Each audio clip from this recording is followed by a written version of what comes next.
இந்து தர்ம ரக்ஷசேனா அலுவலக திறப்பு விழா நடக்கின்ற மங்களகரமான சுபகிருத ஆண்டின் ஆவணி மாதம் 22ஆம் நாள், ஆங்கிலத்தில் 7/9/2022 புதன்கிழமை அன்று சிறப்பாக நடைபெற்றது. இதில் இந்து தமிழர் கட்சியின் நிறுவன தலைவர் திரு ராம ரவிக்குமார்ஜி அவர்கள், அகில பாரத இந்து மகாசபாவின் மாநில துணைத் தலைவர் குருஜி செதில்குமார் அவர்கள், இந்து தேசிய கட்சியின் நிறுவன தலைவர் திரு நெல்லை மணி அவர்கள், இந்து மக்கள் புரட்சிப் படையின் நிறுவன தலைவர் பீமா பாண்டியா அவர்கள், கிருஷ்ணசேனா இயக்கத்தின் நிறுவன தலைவர் திரு காளிதாஸ் அவர்கள், கிருஷ்ணசேனா மக்கள் இயக்கத்தின் மாநில ஒருங்கிணைப்பாளர் திரு வி மணி அவர்கள், சத்ரபதி சிவாஜி ட்ரஸ்ட் நிறுவன தலைவர் திரு சரவணன் அவர்கள், அகில பாரத இந்து மகாசபாவின் தேசிய இளைஞரணி ஒருங்கிணைப்பாளர் திரு சுபாஷ் அவர்கள், அகில இந்திய இந்து மகாசபாவின் இளைஞர் அணி கொங்கு மண்டல ஒருங்கிணைப்பாளர் திரு பாக்சர் பிரேம் அவர்கள், கோவை மாவட்ட பொதுச் செயலாளர் திருமதி பிரீத்திலட்சுமி அவர்கள், கவுண்டம்பாளையம் மண்டல் தலைவர் திரு விஜயகாண்டிபன் அவர்கள், ஸ்வஸ்திக் சேரிட்டபிள் ட்ரஸ்டின் ஒருங்கிணைப்பாளர் திரு அஜய் அவர்கள் அனைவரும் கலந்து கொண்டு அலுவலக திறப்பு விழாவை சிறப்பித்தனர்.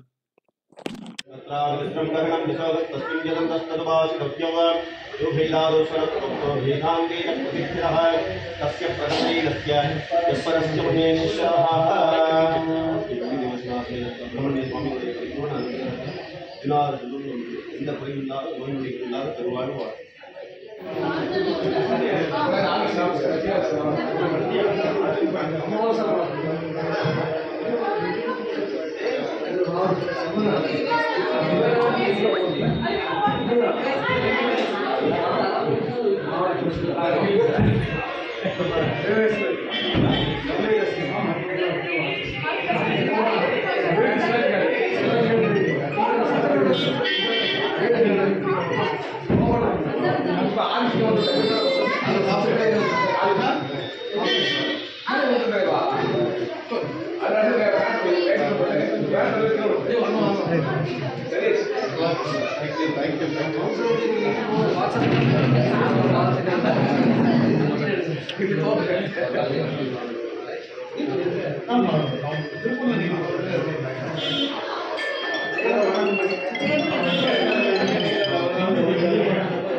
இன்னைக்கு ஒரு ஆபீஸ் போட்டிருக்காங்க.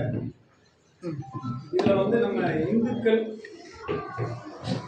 எந்த அளவுக்கு கோவை மாவட்டத்தில்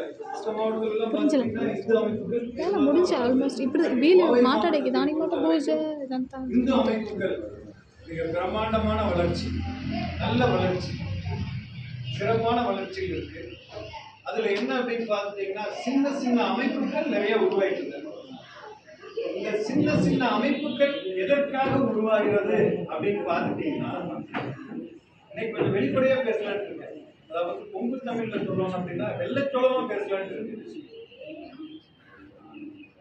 ஒவ்வொரு இயக்கங்களும் ஒரு இயக்கம் இருக்கு அப்படின்னா அந்த இயக்கத்துல வளர்ச்சி அடைகிறாங்க நிறைய பேர்.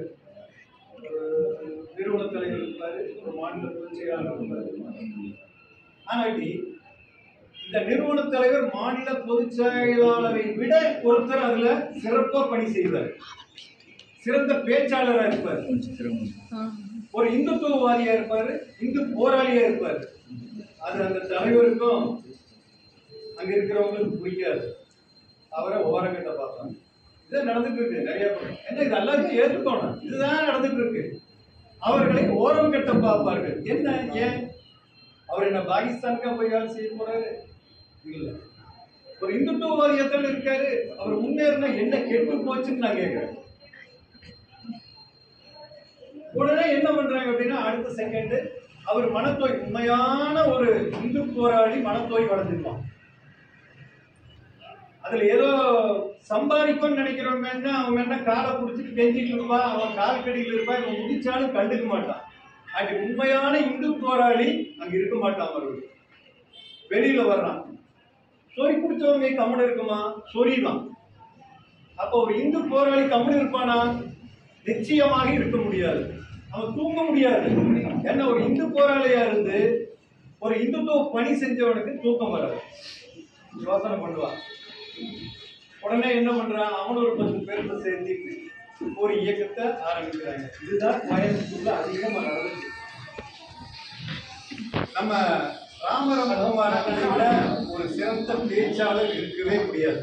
நான் முதல்ல வந்து ஒரு 25, 26 வயசு இருக்கீங்கள அர்ஜுன் சம்பத் அவர்களுடைய பேச்சை நான் விரும்பி கேட்பேன்.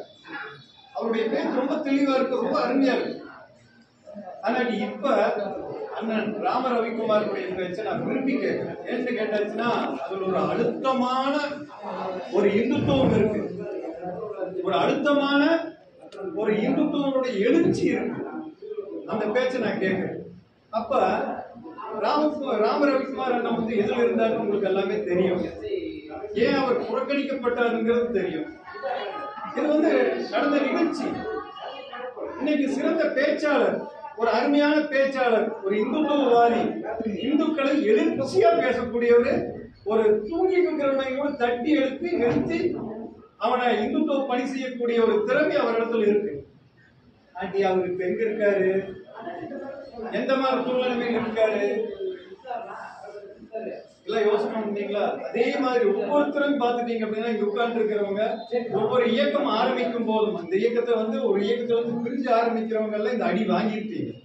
எல்லாருமே அடி வாங்கியிருப்பீங்க. எல்லாருமே அதற்கான ஒரு மிகப்பெரிய வழியை ஏற்படுத்தி அவர் மனத்தோய்வு அடைய வச்சுதான் இது நம்ம இந்த இதுக்கு தள்ளப்பட்டிருக்கோம். நான் முதல்ல வந்து பாத்தீங்க அப்படின்னா ஒரு 25, 26 வயசுலயே பாரதிய ஜனதா கட்சியில முதல் உறுப்பினராக சேர்ந்தேன். இப்ப எனக்கு 62 வயசு. அப்ப அந்த பாரதிய ஜனதா கட்சியில இருந்து ஏடா நீ வெளியே வந்தீங்கன்னா இதுதான் காரணம். என்னன்னு கேட்டாச்சுன்னா இந்த பாரதிய ஜனதா கட்சியில மிக பிரமாண்டமா வேலை செஞ்சோம். 2 எம்பி தான் இருப்பாங்க. நாங்க டெல்லியில எங்க கொடி பறக்குன்னு சொன்னா எல்லாம் சிரிப்பாங்க. இவனைகளாவது டெல்லியில போய் இப்ப நடந்ததா இல்லையா? மிக பிரமாண்டமா நடந்ததா இல்லையா? அப்ப ஏறக்குறைய சின்னியம்பாளையம் பகுதியில் பார்த்தீங்க அப்படின்னா சின்னியம்பாளையம், ஆடக்காவளையம், வெள்ளானப்பட்டி, குளத்தூர், வெங்கட்டாவூர் இப்படி 20, 30 கிராமங்கள்ல பாரதிய ஜனதா கட்சியினுடைய கொடிய அறிமுகம் இல்லை. இருந்தாலும் நாங்க அறிமுகப்படுத்தி வச்சோம். ஊருக்கு 4 பேர் 3 பேர் தான் இருப்போம். அப்படி அடிமட்டத்திலிருந்து வேலை செஞ்சவன ஒரு புதுசா ஒரு மிகப்பெரிய பணக்காரன் உள்ள வருவான். பார்த்தோன்னே நீ யாரு? உடனே அவனுக்கு ஒரு போஸ்ட் கொடுப்பாங்க. இந்த இந்துத்துவவாதியா இந்து பணி செஞ்சவனுக்கு அங்க நல்ல மரியாதை கிடைக்காது. அப்ப என்ன ஆகுது? மனத்தோய்வு அடையுது. மனத்தோய்வு அடையும் போது அவன் எங்கேயும் போக மாட்டான். ஒரு இந்துத்துவவாதியா இருக்கா மறுபடியும் வேற அளவுக்கு எங்கேயும் போக மாட்டான். அந்த இந்துத்துவவாதியாவே தான் இருப்பான். கடைசி வரைக்கும், சாகும் வரைக்கும் அவன் அதுல தான் இருப்பான். அவன் தனிமையில் இருக்க முடியாது. அதனாலதான் ஒரு கூட்டணி ஆரம்பிச்சு இந்த மாதிரி இயக்கங்கள், சின்ன சின்ன இயக்கங்கள் வருது. ஒரே ஒரு வேண்டுகோள், இணைந்து செயல்படுங்கள், ஒற்றுமையாக இருங்கள், உயர்ந்த நிலையை அடைவோம். ஒரு இந்துத்துவத்தினுடைய கொள்கையோடு அவங்க செயல்படுங்க. மிக அற்புதமாக இந்த இந்து இயக்கம் வளரும் என்று சொல்லி முடிக்கிறேன். நன்றி. மீண்டும் அனைவருக்கும் வணக்கம். இதுவரை வந்துள்ள மற்றும் அனைவரும் ஐயா சொன்ன மாதிரி சுயமாக அறிமுகப்படுத்தி கொண்ட அனைத்து சகோதர சகோதரிகளுக்கும் இந்து தேசிய கட்சி சார்பாக நெஞ்சார்ந்த வாழ்த்துக்களையும் வரவேற்பனையும் தெரிவித்து, இந்த அன்பு சகோதரன் நெல்லையில் இருக்கேன். இந்த சாமானியனுக்கும் இந்த கிருஷ்ண பரமாத்மா சரிக்கு சமமாக நிகராக சிம்மாசனம் கொடுத்து அழகு பார்த்தமைக்கு என்னுடைய அன்பு அருமை சகோதரர் இளவல் திரு ராமசாண்டில்யன், இவருக்கும் எனக்கும் உறவுக்கு பாலம் அமைத்து கொடுத்த கடவுளுக்கும் அதுக்கு இணையாக இருக்கக்கூடிய அன்பு சகோதரர் திரு பீமா பாண்டிஜி அவர்களுக்கும் என்னுடைய நன்றி கலந்த வணக்கங்கள். கொஞ்சம் சேர்ந்து என்னை விட சிறப்பாக செயல்படக்கூடிய தமிழகத்துல அதிரடியா தைரியமான கருத்துக்களை விதைப்பதில் மிக சிறந்த அறிவாளி, போராளி, என்னோட வயது குறைவு, அரசியல் அனுபவம், அதுல வருஷங்கள், அது அவர் முதியவர். அவர் நம்ம பாடம் கற்றுக்கொள்ளக்கூடிய அளவுக்கு அவரை பொறுத்தளவு நான் அவருக்கு மாணவன், சரிதானா? அது போல இங்க பேசிட்டு இருந்தேன் 62 வயது அப்படின்னாப்ப ஒரு ரஜினிகாந்த் தான் திரும்ப பார்க்குறோம் போல இருக்கு. அவர் ஜீன்லாம் போட்டு இது பண்ணி அருமையா இருக்காரு. அவருடைய பேச்செல்லாம் ரொம்ப யதார்த்தமா இருந்துச்சு. உங்களுடைய வரவேற்பும் உங்களுடைய ஊக்கமும் எங்களை அடுத்த கட்ட நகருக்கு எடுத்து செல்லக்கூடிய விதமாக இருந்துச்சு. அது முன்னாடி பேசின ஐயா திருவாளர் குருஜி செந்தில்குமார்ஜி, அவர் எல்லா விஷயமுமே சொல்லி முடிச்சிட்டார். நிகழ்காலம், கடந்த காலம், வருங்காலம், 3 காலத்தையுமே குறித்து பேசி முடிச்சிட்டார். அதுக்கப்புறம் பேசுறதுக்கு நமக்கு ஒண்ணுமே இல்லை, இங்க வாழ்றதுக்கு மட்டும்தான் இங்க வேலை. அதன் அடிப்படையில சகோதரருக்கு சொல்லக்கூடிய ஒரு விஷயம், உலகத்துல உன்னதமான உறவு மனைவி. ஆனா உங்களோட களப்பணி செஞ்சுக்கிட்டு இருக்காங்க சக்தி, உங்களுக்கு சக்தி கூடவே இருந்துட்டு இருக்காங்க. அவங்களுக்கு முதல்ல வாழ்த்துக்களையும் பாராட்டுகளையும் தெரிவிக்கணும். என்னன்னா எங்க வீட்டுல எல்லாம் நாங்கெல்லாம் ரொம்ப வீர செயலாம் செஞ்சுட்டு வருவோம். ஏதோ ஒரு வழியில ஓடி பதிவா அவங்களுக்கு கிடைக்கும். இதெல்லாம் இரவு நேரத்துல உட்காந்து என் பசங்க 2 பேரும், என் மனைவி 3 பேரும் பார்த்துட்டு இருப்பாங்க. ரொம்ப கேலி பண்ணுவாங்க. அது சந்தோஷம் தான். அவங்க கேலி பண்றது எப்படின்னா, நம்ம முன்னாடி கேலி பண்ணுவாங்க, அதுக்கப்புறம் அப்பாவை பத்தியா அப்படின்பாங்க. அது நம்ம அந்த பக்கம் மறைவா நின்று கேட்கும்போது தெரிய வரும். அப்புறம் நான் கேட்பேன், இதே மனசார பாராட்ட மாட்டீங்க, ரொம்ப பாராட்டணும் அப்படின்னா நீங்க முழு நேரமும் அங்கேயே இருப்பீங்க, அதனாலதான் நாங்க பாராட்டுறதே இல்லை அப்படிம்பாங்க. அதனால பஞ்சபூதங்களில் ஒன்று நெருப்பு, அதனுடைய வர்ணம் தான் காவி. எல்லாராலையும் நெருப்பை தோல்ல சுமந்துக்கிட்டு வேலை செய்ய முடியாது. அதனால இவ்வளவு காலம் எல்லாம் கஷ்டப்பட்டவர்கள் கடந்து வந்த பாதைப்பட்ட கஷ்டம், நஷ்டம், துன்பம், துயரம், தோல்வி, பசி, பட்டினி, உயிரிழப்பு, துக்கம், தியாகம், அதை விட பெரிய அவமானங்கள்லாம் சந்திச்சிருக்காரு. இவர் எந்த பட்டல தீட்டப்பட்ட கத்தி, அந்த பட்டல தீட்டப்பட்ட கத்தி குட்டி கத்தி, இது பெரிய கத்தி, இது குட்டி கத்தி. நாங்களும் அந்த பட்டல தீட்டப்பட்ட கத்தி தான், பரவாயில்லை. எங்கேயாச்சும் அவமானம் நமக்கு ஏற்படுகின்ற பொழுதுதான் நாம் அடுத்த கட்ட நகர்வுக்கே போக முடியும். ஆனால் அப்படி ஒரு அவமானங்கள், அப்படி ஒரு கஷ்டங்கள், அப்படி ஒரு நஷ்டங்கள், துன்பங்கள், துயரங்கள் எல்லாம் வந்தாதான் நாம யாருங்கிறதையே நம்ம உறுதிப்படுத்த முடியும். அதற்கான நகர்வுகளை நோக்கி பயணம் பண்ண முடியும். அதனால பரவாயில்ல, 1000 தலைவர்கள் இன்னும் உருவாகும். இத மாதிரி பீமா பாண்டிஜி கொடியை அறிமுகப்படுத்தி வச்சிருக்காரு. இது மாதிரி கொடிகள் இன்னும் 1000 தலைவர்கள் தமிழகத்துல உருவாகும். என்னோட பயணம் பண்ற திருப்பூர் மாவட்டத்தில் தமிழ்ச்செல்வனாக இருக்கட்டும், எனக்கு 17 மாவட்டங்கள்ல நிர்வாகிகள் இருக்காங்க அப்படின்னா, மாநில பொதுக்குழு ஏற்பாடு செய்கின்ற பொழுது வருடத்துக்கு ஒரு முறை அவங்ககிட்ட சொல்லக்கூடிய ஒரு விஷயம், நான் ஒரு வழக்கறிஞர், நான் சிறந்த வழக்கறிஞர் இல்ல, உதாரணத்துக்கு சொல்றேன், நான் வழக்கறிஞர், நான் சிறந்த வழக்கறிஞரா இல்ல சாதாரண வழக்கறிஞரா எப்படின்னா எடுத்துக்கோ, ஆனா என்கிட்ட பயிற்சி எடுத்துக்கிட்டு இருக்க அப்படின்னா என்னோடவே காலம் முழுவதும் பயணம் பண்ணணுங்கிற எண்ணம்லாம் உனக்கு இருக்கவே கூடாது. நீ 3 ஆண்டுக்குள்ள எடுத்துக்கோ, 2 ஆண்டுக்குள்ள எடுத்துக்கோ. நீ ஒரு நிறுவனர் தலைவரா, இது மாதிரி தலைவர் மாதிரி, சகோதரர் மாதிரி நிறுவனர் தலைவரா நீ அவதாரம் எடுக்கணும்.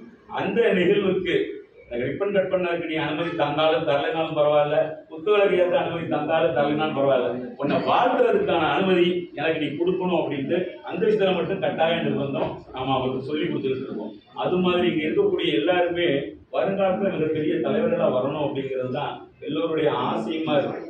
பெருமைக்கான வார்த்தைகளை சொல்லாதான சுகத்தை பிரதிபலிச்ச இவங்க இருவருக்கும் நான் அடுத்து என்னோட சிறப்பா பேசுவாரு.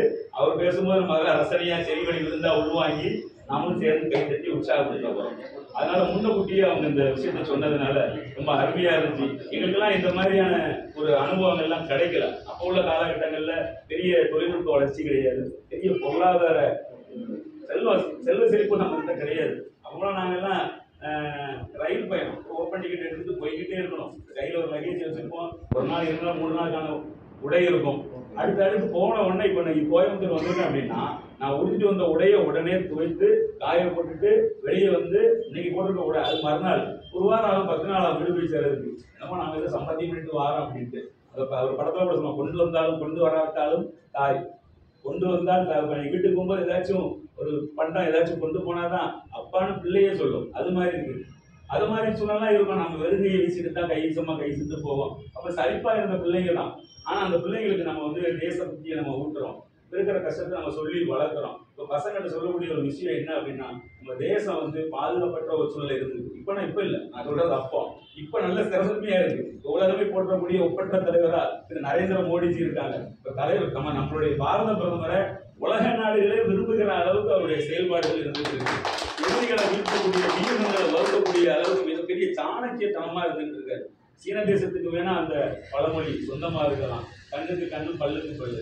இதை அந்த தேசத்துக்கே அவர் கடைபிடிச்சிட்டு இருக்காரு, கொடுத்துக்கிட்டு இருக்காரு. அடினா அடி, சிரிச்சா சிரிப்போம், சினந்தால் சினப்போம், அடித்தால் அடிப்போ அப்படிங்கிற விஷயத்துல அவர் தெளிவா இருக்காரு. அதனால துணிவே துணை அப்படிங்கிற விஷயத்துக்கு வந்துருங்க. தைரியம் மருந்தெல்லாம் கடையிலாம் கிடைக்காது. நீங்க எப்பெல்லாம் பாதிக்கப்படுகின்றீர்களோ அப்பெல்லாம் உங்களுக்கு தைரியம் வந்துகிட்டே இருக்கும். அதனால உங்களுடைய தைரியம் உங்களுக்குள்ளதான் இருக்கு. எதை கண்டும் அச்சம் கொள்ள வேண்டாம். அவங்க சொன்னாங்க கம்யூனிகேஷன் வச்சு, அது எல்லாருக்கும் இருக்கு. இஸ்லாமியர்களுக்கு மட்டுமல்ல. இஸ்லாமியர்களுக்கு மட்டும் என்ன வீரத்தை கடவுள் புத்தகம் கொடுத்தாரா? அறிவு சார்ந்த விஷயம், ஒழுக்கம் சார்ந்த விஷயம் தான் வீரம். சரிதானா? எல்லாரும் 10 மாசம் தான் பெற்ற தாயின் கருவறைய சொந்தம் கொண்டாடும். ஒன்று 15 மாசம் அந்த கருவறையில் இருக்கு இல்லையே, அது ஆட்டோமேட்டிக்கா நம்ம வந்து பிரசவம் அப்படிங்கிற அடிப்படையில் நம்மளுக்கு உயிர்ப்பு கொடுத்து, நம்முடைய தாய் நம்முடைய முதல் தெய்வம், நம்ம இந்த உலகத்துக்கு அறிவு கொடுத்து நம்ம தாய் தரப்பனுக்கு நம்ம நல்ல பிள்ளையா இருக்கணும். முதல்ல குடும்பத்தை நேசிங்க. உலகத்துல உன்னதமான உறவு மனைவி. மனைவி இல்லை அப்படின்னா ஒண்ணுமே கிடையாது. தாய் இல்லைன்னா இல்லை, தாய், அதுக்கப்புறம் மனைவி. எல்லாத்தையும் நம்மளோட எல்கை வந்து பறந்து விரிந்த எல்கை. அத்துணை எல்கைகளுக்கும் வரக்கூடிய ஒரே ஒரு உறவு மனைவி, குழந்தைங்க. நம்ம அவங்கள நிறைய நேசிக்கணும், குடும்பத்தாரை நிறைய நேசிக்கணும். இவர் அறிமுகப்படுத்தினாரு அவங்க மாமாவை. அது மாதிரி எனக்கும் எங்க மாமா இருக்காரு, ஏஜ்டு. அவர் இப்போ 85 வயசு ஆகுது. நான் அவர் டாலிங் தான் கூடுவேன். ரொம்ப ஜாலியாக சந்தோஷமா இருப்போம். அவர்லாம் வந்து நல்லா இருக்கு, உங்க பணிகள்லாம் நல்லா இருக்கு. அது மாதிரி உங்களுக்கும் ஒரு மாமா கிடைச்சிருக்காங்க. அவர் அங்கே உட்காந்துருக்காரு, ரொம்ப ரசிக்கிறாரு, ரொம்ப சந்தோஷமா இருக்கு. இது அங்கே குடும்பத்தாருடைய வாழ்த்துக்கள். இப்போ அம்மா வந்து ஒரு உறவுக்காரங்களுக்கு திருமணம் அப்படிங்கிறதுனால அந்த முக்கிய பங்களிப்பு போயிருக்காங்க. அம்மா ஸ்தானத்துக்கு உங்களுடைய சகலையோட தாயார் இருந்திருக்காங்க. பெரிய பாக்கியம். எல்லாருக்கும் உங்களுக்கு நிறைவுபடுத்தி கொடுத்த, பாராட்ட, வாழ்த்த உங்களுக்கு வந்திருக்காங்க. பெரிய விஷயம். எண்ணம் போல் வாழ்க்கை அப்படிம்பாங்க. உங்களுடைய அன்பு, பணிவு, பண்பு, மாண்பு, மரபு, கடமை, கண்ணியம், கட்டுப்பாடு, விதிமுறை, வரமுறை, நெறிமுறை அத்துணைக்கு சொந்தக்காரர். இவ்வளவு 40 வயசுல இவ்வளவு பக்குவமா இருக்காரு அப்படின்னா நானும் உங்களுடைய மாணவன் தான். உங்கள்கிட்ட பொறுமையை கற்றுக்கிறதுக்காக நிதானம் பிரதானம் இருக்கான். பணம் பிரதானம் கிடையாது. பணம் யாரையும் காப்பாற்ற போறதே கிடையாது. எங்க ஊர்ல சிவா கிளினிக்னு இருக்கு, பெரிய கிளினிக். எங்க ஊர்ல முதல்ல துவக்கப்பட்ட ஒரு தனியார் மருத்துவமனை, மிகப்பெரிய மில்லியனர் அவருக்கு இருதய அறுவை சிகிச்சை பண்ணணும். அவருடைய மனைவி அவசர சிகிச்சை பிரிவுக்கு எடுத்துட்டு போறாங்க, கணவர். ஆனா அவர்கிட்ட சம்பளம் வாங்கக்கூடிய மருத்துவர் வந்து, அம்மா கையெழுத்து போடுங்க, மருத்துவ சட்டம் வந்து நீங்க கையெழுத்து போட்டாதான் நான் வந்து அறுவை சிகிச்சை பண்ண முடியும் அப்படின்னு சொல்றாங்க. யார்கிட்ட? அவர்கிட்ட சம்பளம் வாங்குற மருத்துவர் உங்களுக்கு அறுவை சிகிச்சை பண்ணணும்னா நீங்க ஒப்பம் போடணும், கையெழுத்து போடணும், போட்டாதான் நாங்கள் அறுவை சிகிச்சை பண்ண முடியும் அப்படின்னு சொல்றாங்க. ஆனா கையெழுத்து போட்டு கொடுக்குறாங்க. தீராத சூழ்நிலை, தவிர்க்க முடியாத சூழ்நிலை. இறைவன் அழைச்சிக்கிட்டாரு, பேச முடியல அப்படின்னு அவர் போயிட்டாரு. அவருடைய சம்பளம் வாங்குற மருத்துவ விட்டாரு. பணம் காப்பாத்துச்சா? பணம் காப்பாற்றவே காப்பாற்றது. நிதானம் பிரதானம். அந்த நிதானம் பிரதானத்துக்கு சொந்தக்காரர் பொறுமை. வலிமையான ஆயுதம், கூர்மையான ஆயுதம் பொறுமை. அவர் எந்த இடத்துலையும் பார்த்து ஊமையை பார்த்தா மூக்கு சொல்லிவாங்க. எந்த வார்த்தையை விட்டாலும் அவர்கிட்ட வந்து சிரிப்பை தவிர வேற ஒண்ணுமே வராது. மிகப்பெரிய விஷயம். அவர் இருந்துட்டு வந்த இடம்லாம் எனக்கு தெரியும், அவரோட தலைவர்கள்லாம் எனக்கு தெரியும். அந்த இடத்துலயே அவர் பயிற்சி எடுத்திருக்காரு அப்படின்னா ஒரு திறமையான தலைவர். இன்னைக்கு இருக்கக்கூடிய இந்து தர்ம ரக்ஷசேனா அமைப்பு இன்னைக்கு வந்து அவரோட நிறுவனர் தலைவரா இருக்காரு. அவருடைய மாநில பொதுச் செயலாளரா திரு சாய் சபரி அவர்கள். ஒரு இரட்டை குழல் துப்பாக்கி. அப்புறம் இன்னொரு இளைஞரணி தலைவர் இருக்காரு, அவர் ரிவால்வர். நான் நேரத்து பார்த்தேன். ரொம்ப அருமையான வரவேற்பு, உபசரிப்பு. இன்னைக்கு காலையில வரவேற்பு, ரொம்ப அருமையான சாப்பாடு, ரொம்ப சந்தோஷம், மகிழ்ச்சியா இருந்துச்சு. சாப்பிட்டு முடிச்சு அடுத்த அலுவலகத்தை கூட நாங்கள் வந்திருக்கோம். ஒவ்வொரு வரவேற்பு அவர் வந்து காத்திருந்து 10-30 மணி அளவில் வரைக்கும் எங்களெல்லாம் வரவேற்று உபசரித்த விதம் ரொம்ப சந்தோஷமா, மகிழ்ச்சி, மனநிறைவா இருந்துச்சு. அது மாதிரி உங்களுக்கு வந்து சந்தோஷம் தரம் நிரந்தரம் அப்படிங்கிறதுனால உங்களுக்கு சந்தோஷம் நிரந்தரமா இருக்கும். காரணம் என்ன அப்படின்னா எல்லாருக்குமான விஷயத்தை நீங்க வந்து பாகுபாடின்றி அனைத்தையும் அனுசரித்து தாய் உள்ளத்தோட அரவணைத்து கொண்டு போறீங்க. அது மிகப்பெரிய எல்லாம் திறமைன்னு சொல்ல முடியாது. அது இயல்பா, யதார்த்தமா, மரபு, அது பாரம்பரியமா, ஜீன் மரபு வழியா அவருடைய தாய் தந்தைக்கு, அவருடைய மனைவிக்கு, அவருடைய குடும்பத்தார் அனைவருக்கும் இதை மாதிரி மாதிரி இருந்தால் மட்டும்தான் இந்த மாதிரியான ஒரு வரவேற்பு, உபசரிப்பு, அந்த ஆயுதத்தோடு அனுசரித்த விதம் ஒரு சலிப்பே இல்லாமல் முந்தா நாள் பார்த்தீங்கன்னா நடுநீசியில் நான் ஒரு நிகழ்வுக்கு போயிட்டு வந்து வீட்டுக்கு 1 மணி ஆயிடுச்சு. நடுநீசியில் 1 மணிக்கு எனக்கு இவர் ஒரு தகவல் பரிமாற்றம் பண்ணியிருந்தார். அதுக்கு நான் நன்றி வணக்கம் செலுத்தியிருந்தேன். சிம்பிளாக அவர் அந்த நேரத்தில் என்னை ஐபிஎஸ்சில் தொடர்பு கொண்டு, அண்ணே ரொம்ப சந்தோஷம், நீங்கள் நீண்ட தூரத்துலேருந்து பயணம் பண்ணி வரணும், பயணத்துக்கு தயாராகிட்டீங்களா அப்படின்னு. நீங்கள் என்றைக்கு தேதி சொன்னீங்களோ அன்றைக்கே முடிவு பண்ணியாச்சு. நாளை மறுநாள் மதியம் 2 மணி அளவில் என்னுடைய பயணத்தை நான் தொடங்குவேன். மறுநாள் இரவு 10 மணிக்கு கோயம்புத்தூர் நான் இருப்பேன் அப்படிங்கிற விஷயத்தை உறுதிப்படுத்தேன். அவர் என்கிட்ட 4:30 வரைக்கும் பேசினார். நிறைய விஷயங்களை பேசணும், நான் நிறைய கற்றுக்கிட்டேன் அவர்கிட்ட. எவ்வளவு விஷயம் வச்சிருக்காரு தெரியுமா? அப்ப நான் நினைச்சேன், இவரோட நான் என்ன ஒப்பிடும் பொழுது அவர்கிட்ட இருக்கக்கூடிய ஒரு முடி இருக்குல்ல, ரோமம், அதுக்கு கூட நான் சமம் கிடையாது. அந்த அளவுக்கு முகசரிக்காக பெருமைக்காகலாம் சொல்லலை, நான் எல்லார்ட்டையுமே கத்துக்கிட்டே இருப்பேன். இங்க வந்திருக்கோம் அப்படின்னா இங்க பேசுறவங்க எல்லார்ட்டையும் அது செவிவழி விருந்த உள்வாங்கி இது ஒரு புது விஷயத்தை கத்துக்கிட்டே இருப்பேன். நம்ம கத்துக்கிட்டே இருக்கணும். அதை கட்டது கையளவு, கல்லளவு, கடல் அளவு, உலக அளவுன்றாங்க, அந்த அளவுக்கு இருக்கு. நம்ம எல்லாம் தெரிஞ்சுட்டோம் அப்படிலாம் கிடையவே கிடையாது. நிறைய விஷயம் கற்றுக்கணும், தெரிஞ்சுக்கணும். அதனால மாநில பொதுச் செயலாளரும் நிறுவன தலைவரும் இருந்து இந்து தர்ம ரட்சசேனா அலுவலகத்தை இன்றைக்கு திறப்பு விழாவுக்கு எங்களை மாதிரி ஒரு சாமானியர்களுக்கும் ஒரு அங்கீகாரத்தை கொடுத்து, ஒரு அடையாளத்தை கொடுத்து, இந்த இடத்துல எங்களையும் அமர வச்சு எங்களுக்கும் வரவேற்பும் உபசரிப்பும் வழங்கிய உங்களுக்கு, நீங்க வந்து கடவுள்கிட்ட தவ வாழ்க்கையெல்லாம் முடிச்சிட்டீங்க. உங்களுக்கு வருங்காலம், நிகழ்காலம், எல்லா காலமே வரத்துக்கான காலம் உங்களுக்கு காத்துக்கிட்டே இருக்கு. கடவுள் தந்துகிட்டே இருப்பாரு. நெஞ்சார்ந்த வாழ்த்துக்களையும் பாராட்டுகளையும் இந்து தேசிய கட்சி சார்பாக உங்களுக்கு தெரிவிப்பதில் நாங்கள் மற்றற்ற மகிழ்ச்சி, சிறந்தாந்த நன்றி, வணக்கம், வாழ்த்துக்கள்.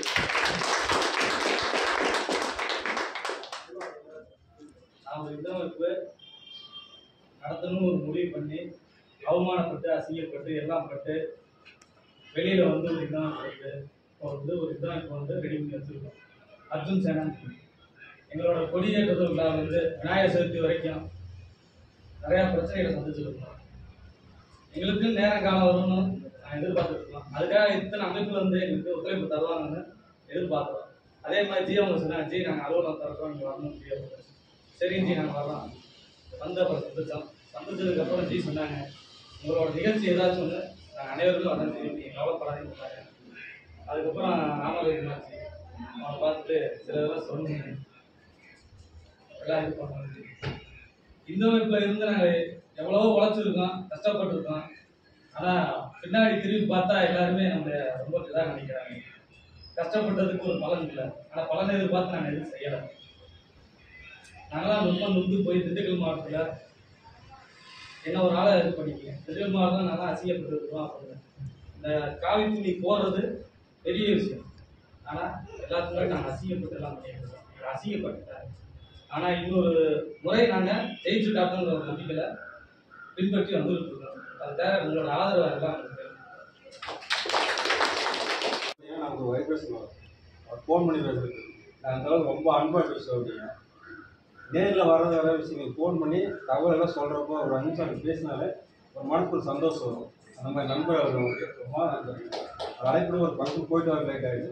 அப்படி எல்லாம் வாழ்ல வளமுறாங்க.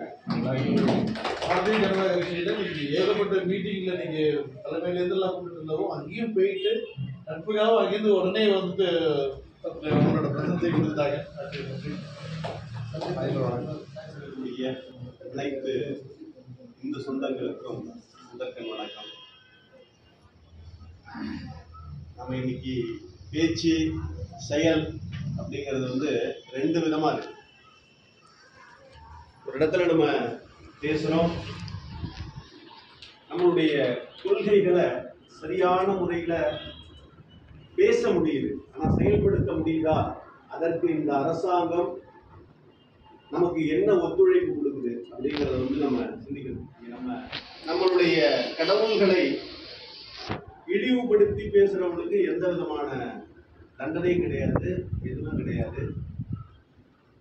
அதே சமயம்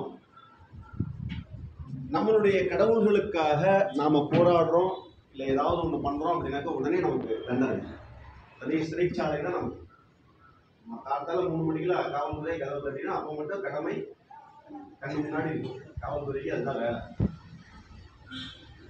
ஆனா இதை விட மிக முக்கியமானது நமக்குள்ள ஒற்றுமை அப்படிங்கிறது ஒரு குண்டூசி முனை அளவு கூட இல்லை அப்படிங்கிறதுதான் உண்மை.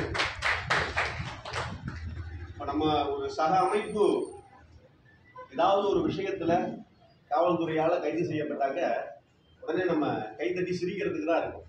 மாட்டிட்டான்டா, அப்படிதான், அவ்வளவுதான், சிக்கிட்டான்டா.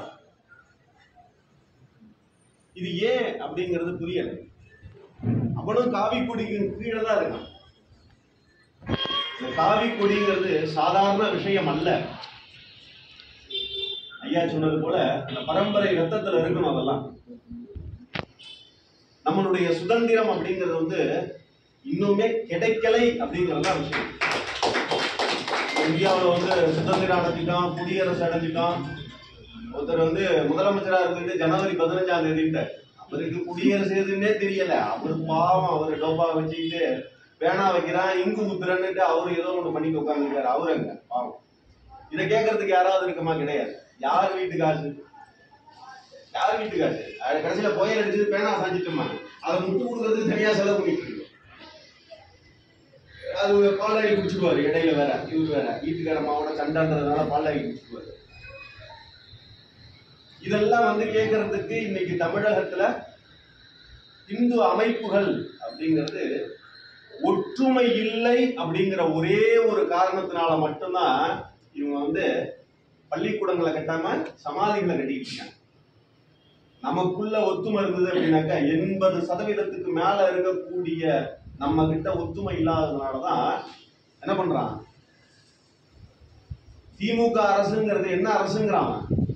கிறிஸ்தவர்களால் போடப்பட்ட பிச்சைன்னு சொன்னான். ஒரே ஒரு கண்டன வார்த்தை தெரிவிக்க முடிஞ்சிச்சு அவனால. நல்ல முதுகெலும்பு உள்ள சிங்கிள் பிளட்டுக்கு பிறந்திருந்தவனா இருந்திருந்தால் என்ன சொல்லியிருப்பான்? நம்மளை சொல்லியிருந்தா என்ன சொல்லியிருப்போம்? இந்த வீரம் அப்படிங்கிறது இல்லை. அடுத்து இன்னொருத்தன் சொல்றான், சிறுபான்மையினர் தொட்டா வெடிச்சுவோங்கிறான். தொடமாட்டேங்கிறான். இன்னைய வரைக்கும் நோம்பு கஞ்சி இவன் போய் குடிச்சிட்டு இருக்கான். அவன் என்ன குடிச்சானோ தெரியல, அந்த கஞ்சை குடிச்சானா என்னன்னு தெரியல. நமக்கு விநாயகர் சதுர்த்திக்கு வாழ்த்தணும் இல்லை, ஒரு தீபாவளி, பொங்கல், இன்னும் எத்தனையோ விஷயங்கள் இருக்கு. ஓணம் பண்டிகைக்கு வாழ்த்து சொல்றாரு. என்ன வாழ்த்து? இங்க இருக்கக்கூடிய கம்யூனிஸ்ட் கொள்கைகளை கொண்டவன் தான் நல்லா இருக்கணும் அப்படின்னு சொல்லி வாழ்த்து. ஆனா அந்த ஓணம் பண்டிகை எதுக்கையா கொண்டாடுறாங்க அப்படின்னாலே இவனுக்கு தெரியாது. கட்டாயமா இவனுக்கு தெரியாது. ஓணம் பண்டிகை எதுக்கு? வாமன அவதாரம்னா எதுக்கு? இந்த ஓணம் பண்டிகை ஏன் வந்தது அப்படின்னு கேட்டோம்னா இவனுக்கு சத்தியத்துக்கு தெரியாது. ஏன்னா இவன் பிட்டு பேப்பரை வச்சுக்கிட்டு ஒரு சொர்ணாக்கா கையெழுத்து போட்ட மாதிரி தான் இன்னைக்கு நம்மால் போட்டுட்டு இருக்காரு. நம்மால் சொர்ணாக்காவுக்கு தம்பி. இன்றைய சூழ்நிலை அப்படிங்கிறது இந்த நிலைப்பாட்டுல இருக்கிறதுக்கான மிக முக்கிய காரணம் நாம இந்து தர்மத்தை காப்பதற்குண்டான ஒரு விஷயம். இதேதான் பாரதிய ஜனதாவும் ஆரம்பிச்சாங்க. இன்னைக்கு எங்க போய் நின்றுச்சு? உள்ளா போட்டுக்கிட்டு தஞ்சாவூர் பெரிய கோயில் உள்ள ஒருத்த போய் சாமி கும்பிடுறான். நான் ஏத்துக்க முடியாது. கட்டாயமா நான் அதை ஏத்துக்க மாட்டேன். ஏன் கோயிலுக்குள்ள ராஜராஜ சோழன் கட்டி வச்ச கோயிலுக்குள்ள, அவன் கட்டின கோயில்ல அவனுடைய இடத்துல தன்னுடைய அந்த ராஜபீடம் அப்படின்னு சொல்லக்கூடியதை எடுத்து வாசல்லையே வெளியில ஒரு தட்டுல கொடுத்துட்டு தன்னுடைய உடைவாளை எடுத்து வெளியில வச்சுட்டு அந்த பணிவோட போய் சிவபெருமான்கிட்ட கை கட்டி வாய் கொடுத்து நின்று சாமி கும்பிட்டவன் தான் ராஜராஜ சோழன். கடவுளின் இடத்துல யாரும் தலைப்பாகையோட போகக்கூடாதுங்கிறத நம்மளுடைய மரபு. ஒரு மரபை மீறிய ஒரு விஷயத்தை ஒரு இஸ்லாமிய போய் உள்ள சாமி கும்பிட்டுட்டாக உடனே அவன் எல்லாரையும் சமமா நினைச்சிட்டான் அப்படின்றதெல்லாம் ஏத்துக்க முடியாத விஷயம். இதை ஏத்துக்கிட்டு அங்க இருக்கக்கூடிய இந்துக்கள் உள்ள விட்டா மத்தியா அவனை முதல்ல உதைக்கணுங்கிறான். அவனை உதைக்கணும். நம்ம வீட்டுக்கு பக்கத்துலேயே ஒரு தீக்காக்காரன் இருப்பான். அவன் வீட்டுக்கு இவன் போய் அவன் என் பங்காளி, ஒன்றும் பண்ண முடியாது, அவன் ஏதோ கொள்கைக்காக பேசுறான், நீ உன் கொள்கையை அவன்கிட்ட பேசிப்பாரு, அவனை வீட்டுக்குள்ளே விட மாட்டான். தயவு செஞ்சு உங்களுக்கு பக்கத்தாப்புல இருக்கிறவங்களை களை எடுத்தோம், நமக்குள்ள ஒத்துமையா இருந்தோம் அப்படின்னாக்க நிறைய விஷயங்கள்ல நாம சாதிக்கலாம். மேலும் நம்ம எல்லாரும் நாம நாம யாருங்கிறத உணர்வதற்குண்டான சில விஷயங்களை முன்னெடுப்போம். அதற்குண்டான விஷயங்களை இந்த நேரத்துல சொல்லிக்கணும்னு பிரியப்பட்டேன். இதுல ஏதாவது தவறுகள் இருந்தது அப்படின்னாக்க எல்லாருமே என்னுடைய சீனியர்கள் மன்னிக்கணும். வாய்ப்பளித்தமைக்கு நினைத்தாலே முக்தி தரும் திருவண்ணாமலை எம்பெருமான் ஈசனை வணங்கி இந்த விழாவிற்கு வருகை புரிந்துள்ள அனைத்து இந்து சொந்தங்களுக்கும், நமக்கு முன்னாடி எல்லாம் உட்கார்ந்து இருக்கக்கூடிய தலைவர்களுக்கும், இந்த அமைப்பு இந்து ரக்ஷா சேனா இந்த தினத்தில் துவங்கி இருக்காங்க. இது மென்மேலும் வளர வேண்டும் என எம்பெருமான் ஈசனை வணங்கி வாழ்த்துக்களை கூறிக்கொள்கின்றனர். இந்துக்கள் இந்த திமுக அரசு எந்த கொள்கைகளை கொண்டு வந்தாலும், இந்துக்களுக்கு எதிரான எந்த கொள்கைகளை கொண்டு வந்தாலும் முதல்ல எதிர்க்கக்கூடிய அமைப்புகள் சொன்னா நம்ம இந்துத்துவ அமைப்பு தான். அதுல பயணம் பண்றதுக்கு நாம இங்க இருக்கக்கூடிய ஒவ்வொருத்தங்களுமே பெருமையா நினைக்கணும். நிறைய விஷயங்கள் பேசலாம், இது வாழ்த்துக்கள் கூற வேண்டிய ஒரு தருணம். அதனால வாழ்த்துக்களை மட்டுமே கூறிக்கொண்டு எந்த விதமான கலவர சர்ச்சைக்குண்டான பேச்சல் பேசாம முடித்துக் கொள்கிறேன். நன்றி. என்னுடைய சகோதரர்களுக்கு வணக்கத்தை தெரிவித்துக் கொள்கிறேன். இது ரொம்ப முக்கியமான நாள். திண்டுக்கல் மாவட்டம் நத்தத்தில் ஒரு கோயில் கும்பாபிஷேகத்தில் இருக்கணும். ஆனாலும் சொன்ன வாக்குக்காக நான் ஓடி வந்துட்டேன். கும்பாபிஷேகம் நம்மளுடைய லைவ்ல பார்த்தோம். அதனால அந்த நத்த மாறிகளுடைய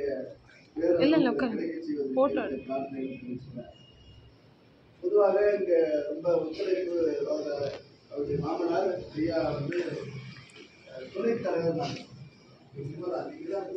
உதவி தலைவர் சொன்னீங்களா?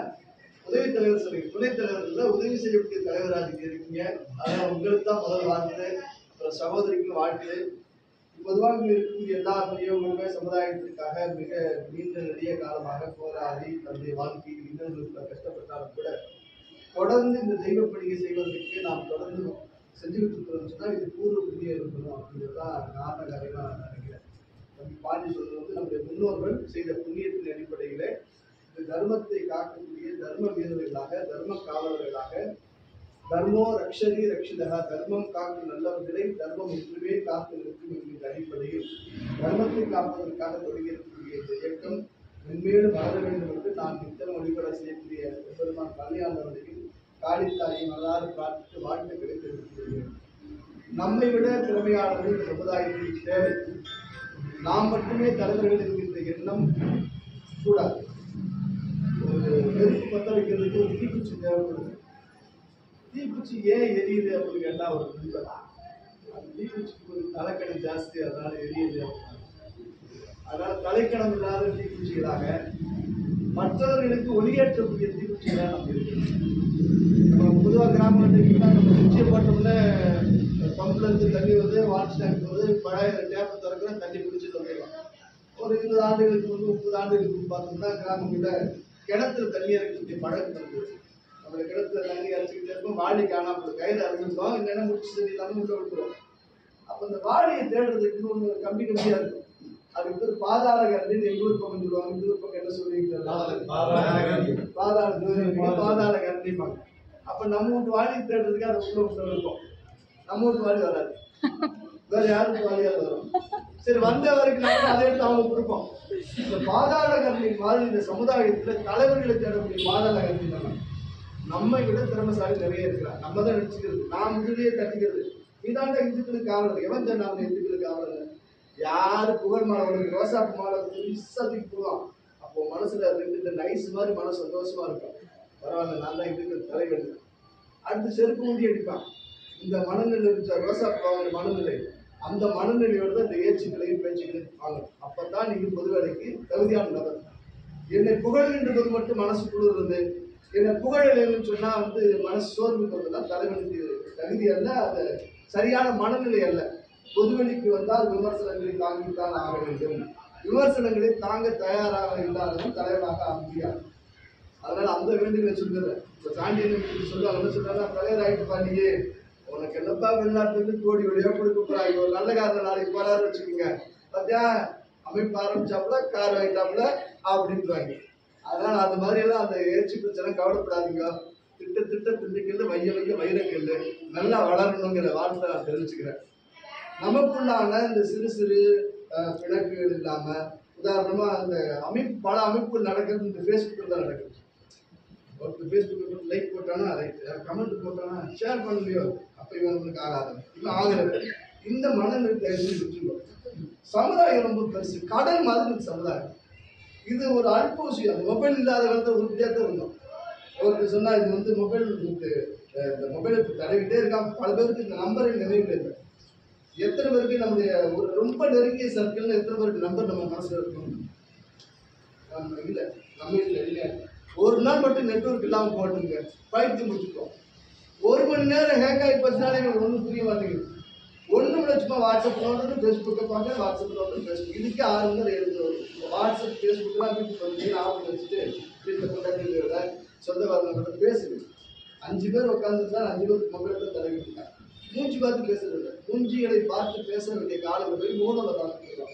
ரொம்ப வருத்தமான விஷயம். இந்த இணையங்கள், அறிவியல் வளர்ச்சி எல்லாம் ஒரு தூரம் இருந்தாலும் உறவுகளை பேணக்கூடிய அந்த உண்மையான ஒரு அன்பில்லாத ஒரு சூழல் ஆகிப்போச்சு. அதனால அதெல்லாம் நம்ம சரிப்படுத்தணும். இதுல வந்து எந்த விதமான நமக்குள்ள ஏற்றத்தாழ்வுகளோ மன ரீதியான கஷ்டங்களோ இல்லாமல் நிறைய வேலை செய்யணும். வேலை செய்யறதுக்கு 1000 விஷயங்கள் இருக்கு. நம்ம வந்து என்னை புகழல, என்னை நேசிட்டான் அப்படிங்கிற மனநிலை விட்டு தயவு செஞ்சு கோடிக்கணக்கான லட்சக்கணக்கான தலைவர்கள் உருவாகும். ஏன்னா இன்னைக்கு நாடு வந்து மிகப்பெரிய ஒரு நல்ல சூழலை நோக்கி சென்று கொண்டிருக்கிறது.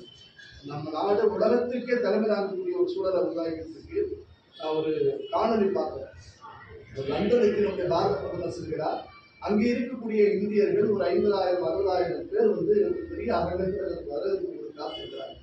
அந்த அரங்கத்துக்கு வருகின்ற பொழுது வந்தே மாதரம் ஜெய்ஹிந்த் பாரத் மாதா இந்திய கோஷம் வந்து ஒரு சிங்க நடை போட்டு பாரத பிரதமர் அந்த அரங்கத்துக்குள்ள போறார். அப்ப நான் நினைச்சு பார்த்தேன், எந்த வந்தே மாதரம் சொன்னால் எங்களை சுட்டுக் கொன்றார்களோ, எந்த வந்தே மாதரம் சொன்னால் நம்முடைய தூக்கிடப்பட்டார்களோ, எந்த வந்தே மாதரம் சொன்னால் நம்முடைய உயிர்களை பறித்தார்களோ, அந்த நாட்டில் இந்த மந்திரம் ஒழிக்குதுன்னு சொன்னா ஒரு பிரதமர் கிடைச்சிருக்கிறார். பிஜேபி அரசியல் சில பேர் முன்ன பண்ணி இருப்பாங்க, அதுக்கு நான் விமர்சிக்க மாட்டேன். நான் மோடியை ஆதரிக்கிறேன், அவ்வளவுதான். மற்றது கீழே நான் ஓட்டு பிஜேபி தாமரை தான் போடுவேன். அதுக்காக பிஜேபி எல்லா நேரத்தில் ஆதரிக்கிற ஒரு சூழல் மட்டும் வச்சுக்காதீங்க. ஏன்னா சில நேரம் திமுக சப்போர்ட்டாக சில நேரம் பேசுறது எல்லாம் போற மாதிரி இருக்கு நம்மளுக்கு. நான் எனக்கு முக்கியம், என்னுடைய தாய் தேசம் முக்கியம், என்னுடைய தாய்மொழி முக்கியம், என்னுடைய தாய் தர்மம் முக்கியம். இந்த தாய் தர்மத்திற்கும் தாய்மொழிக்கும் தாய் நாட்டுக்கும் எதிராக பாஜக போனாலும் அதை எதிர்க்க. ஏன்னா ஒரு மோடி ஒரு தேசிய தலைவர், உலகத்துக்கு ஒரு உலக நாடு முழுக்க பாருங்க. அவர் வாழ்க்கையில் அவர் விட அவமானப்பட்டவர் வந்து டீக்கடை நடத்துறதா சொல்றாங்க. அவர் வந்து எவ்வளவு சின்ன நிலையில் மேல வந்து குஜராத்தினுடைய முதலமைச்சராக இருந்த பொழுது அவர் அமெரிக்க நாடு செல்வதற்கு விசா கொடுக்க மறுத்தார். ஆனால் அதே அமெரிக்க தேசம் இன்னைக்கு செல்வப்பூக்கம் வந்துச்சு, காலேஜ் டிஃபன் வரையா, மதிய சாப்பாடுக்கு வரையா, வாங்கன்னு சொல்லி அவனு அங்க இருக்கக்கூடிய அதிபர் இவர்கிட்ட வந்து செல்ஃபி எடுக்கிறான். நம்மளால இதுக்கு முன்னாடி ஒரு பிரதமர் மன்மோகன் சிங் இந்த ஜப்பானுக்காக கண்டுபிடிக்கிற லோகோக்களுக்குலாம் ரோல் மாடல் வந்தான். எதுவுமே பேச மாட்டாங்க. ரொம்ப நல்லது, ரொம்ப நல்லது. அப்படி இருந்தா பிரச்சனை இல்லை. நான் இதுல அப்படியா இல்லை, நீ பேசுறியா, நீ இப்படி எடுத்து ஒரு ஸ்டெப் வச்சுன்னா 10 ஸ்டெப் அந்த லாக் பண்றான். வடிவல் காமெடி மாதிரி எங்கிட்டு போனாலும் கேட்டு போறாரு மோடி. அப்படிப்பட்ட ஒரு தலைவன் நம்முடைய நாட்டிற்கு கிடைத்திருக்கிறார். தேசியத்தின் பக்கம், தெய்வீகத்தின் பக்கம் தமிழ்நாடு வந்துகிட்டு இருக்கு. ஏன்னா நீங்க ஒரு புறம் திராவிட மாடல், அந்த மாடல், இந்த மாடல்னு சொல்லி அவங்கள ஒரு குழப்பினாலும் திராவிட மாடலை ஒழிக்கிறதுக்குன்னு அவங்களுக்கு சொந்த காசுல சூனியம் மாதிரி சொந்த வீட்டுலயே சூனியம் இருக்கு. எங்க அம்மா துர்கா அம்மா, நீ ஒரு பக்கம் கடவுள் இல்லைன்னு சொன்னா நான் கும்பாபிஷேகத்தை பாக்குறேன். இந்த மாலை போட்டு ஆமா பார்ப்பனியத்தை எதிர்ப்புங்கிறான். அந்த பார்ப்பனர் சொல்ல அடியெடுத்து வைக்கிறது. வெள்ள நட மேனி எல்லாருக்கும் மாதிரி ஆகமத்தை காக்க வந்த அன்னையே எங்க அம்மா துர்கா வேறுபட்டு வீரமணி, சுபவீரமணி போன்றவங்க போகிறார்களா, சோறு வீரப்படல சோத்து விஷம் வச்சு அப்படின்னு சொல்லியிருக்கு. அதனால நம்ம நிறைய வேலைகள் செய்வோம், அடிக்கடி சந்திச்சு பேசுவோம். நம்மளுக்குள்ள எந்த விதமான பாகுபாடு இல்லாம, ஈகோ இல்லாம இந்த தெய்வத்தை தர்மத்தை காப்பாற்றுறதுக்கு ஒரு பாதுகாவலாக தான் நம்ம வேலை செய்வோம். பிஜேபிக்கு தான் வேலை செய்யறாரு அவரு. கொடியிலே தாமதம் இருப்பாங்க. ஆமா, நாளைக்கு பிஜேபி திமுக கூட்டணி வந்தாலும் இதுதான் காரணம். அதெல்லாம் இல்லை, இது மகாலட்சுமி, இது சூரியன். அதனால இது எல்லாம் நல்லா இருக்கணும். இந்த வேலையில சேர்ந்து வருங்காலத்தை நீங்க முன்கூட்டியே கணிச்சிட்டீங்களா? தாமரை சூரியன்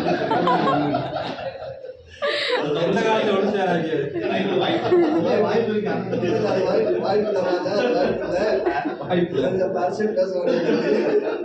அதனால நல்ல தருணத்தில் சந்திக்கிறேன். நிறைய அடுத்தடுத்த நிகழ்வுகள் சந்திப்போம். நம்முடைய இந்து தமிழர் கட்சியுடைய சார்ந்த பழனியிலிருந்து வழிபாட்டுக்கு அந்த 1000 மேல் வழிபாட்டுக்கு அழைப்பு சொல்லக்கூடிய சூழ்நிலையில் இன்னைக்கு எல்லாரும் குடும்பத்தோட கலந்துக்கணும். நம்முடைய தெய்வ தமிழர் தெய்வ தேசத்தை தெய்வ மதத்தை காப்பாற்றுறதுக்கு நம்ம வேலை செய்யணும். இந்த அணையிலிருந்து வெளியில் வரக்கூடிய தண்ணியை வந்து ஒரு இரும்பு கதவு போடுவாங்கல்ல, அதுக்கு பேர் என்ன சொல்லுவாங்க? ஆங்கிலத்துல ஷட்டர்னு சொல்லுவாங்க. நம்மளோட மத காத்த, ஏன்னா நம்முடைய சமுதாயத்திலிருந்து வேற மதத்துக்கு போறவங்க தடுக்கிறதுக்கு மதமாற்றம் தடுப்பு குழு, இதுக்கு பேர் மதவி. அதனால இந்து மதவிகளா நம்ம இருக்கோம். நிறைய வேலை செய்வோம். கோவில் சார்ந்து, பிடிகள் சார்ந்து, சமயம் சார்ந்து, மொழிகள் சார்ந்து ஒவ்வொரு தெருவுலையும் ஒரு இந்து தலைவர் இருக்கணும். அந்த விஷயத்துக்கு நம்ம எல்லாரும் பாடுபடணும். நம்மை கொண்டு பல பேரையும் சேர்த்து செய்வோம், சேர்ந்து போவோம். எந்த விதமான ஈகோ வேணாம். நம்ம என்ஜினா இருக்கோம், என்ஜின் போயிட்டு பெட்டி சேர்ந்துடும். அதாவது நான் சொல்றது என்ஜின் கூட பெட்டி சேரும். சில பேர் பெட்டி சேர்க்கறதுக்கு வேலை செய்யறதுக்கு அதல்ல, நம்ம அந்த பெட்டி இல்லாம சமுதாயத்துக்கு வேலை செய்யக்கூடிய நல்ல தலைவர்கள். நிகழ்ச்சிக்கு வந்திருந்த அனைத்து இந்து தலைவர்களின் வரவேற்புரை, சிறப்புரை, எழுச்சி உரை அனைத்தும் சிறப்பாக நடந்தது. பல கருத்துக்கள் பரிமாறப்பட்டது. இயக்கத்தின் கொடி அறிமுகப்படுத்தப்பட்டது. இச்சுப நிகழ்ச்சி முடிந்தவுடன் அனைவரும் உணவு அருந்தி பாரத் மாதா கி ஜெய் என்ற முழக்கத்துடன் விடை பெற்றோம்.